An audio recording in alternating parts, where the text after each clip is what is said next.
తదుపరి రాశి వచ్చేటప్పటికి ధనుసు రాశి. ధనుసు రాశి వారికి వారం అనుకూలమైనటువంటి ఫలితాలుగానే గోచరిస్తున్నది.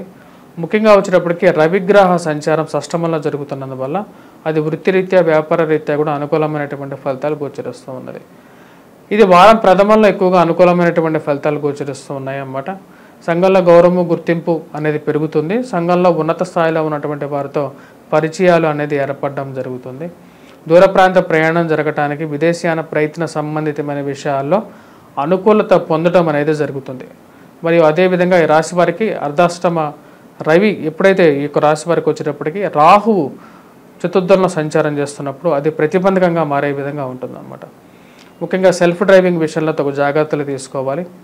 గురుగ్రహ సంచారం అనేది ఈ రాశి వారికి పంచమం నుంచి షష్టమంలోకి వెళ్ళినప్పటి నుంచి కొంచెం ప్రభావితం అనేది ఎక్కువగా చేసే విధంగా ఉంది. అయినప్పటికీ వీరికి శని యొక్క బలం అనేది వీరిని కాపాడుతుంది. ముఖ్యంగా సుఖాన్ని ఇవ్వగలుగుతుంది అన్నమాట. చేస్తున్నటువంటి పనిలో ఒక రకమైనటువంటి సుఖాన్ని కూడా ఇవ్వగలుగుతుంది.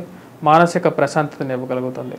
రాశి వారికి షష్టమంలో శుక్రుడు, రవి, బుధుడు, గురువు కలిసినటువంటి కాంబినేషన్, 4 గ్రహాలు కలిసినటువంటి కాంబినేషన్ షష్టమంలో జరుగుతున్నప్పుడు అది ఫైనాన్షియల్ రొటేషన్లో బాగుంటుంది, కానీ డబ్బు స్థిరత్వంలో అంత అనుకూలతని ఇవ్వదు అన్నమాట.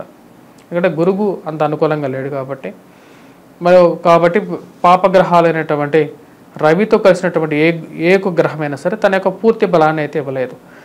కొన్ని విషయాలు సమయానికి దగ్గర దాకా వచ్చి దూరంగా జరగడానికి మూల బిందువుగా ఉంటుందన్నమాట.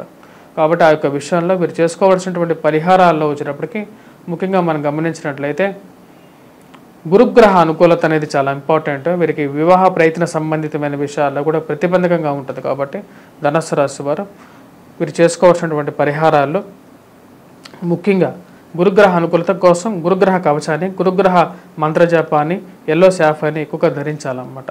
అదేవిధంగా నార్త్ ఈస్ట్ ఫేసింగ్ హౌస్లో కూడా ఉన్నట్లయితే అనుకూలమైనటువంటి ఫలితాలు ఎక్కువగా పొందడం అనేది జరుగుతుంది. విద్యార్థులకు వచ్చేటప్పటికీ గురుగ్రహ అనుకూలత ఎక్కువ కాబట్టి వారు సరస్వతి కవచాన్ని పఠించినట్లయితే ఎక్కువగా అనుకూలమైనటువంటి ఫలితాలు పొందడం అనేది జరుగుతుంది. పేరు ప్రఖ్యాతుల కోసం మీరు చేసేటువంటి ప్రయత్నాల్లో సానుకూలమైనటువంటి నిర్ణయాలు వారం అంతంలో ఎక్కువగా కనపడతాయి అన్నమాట.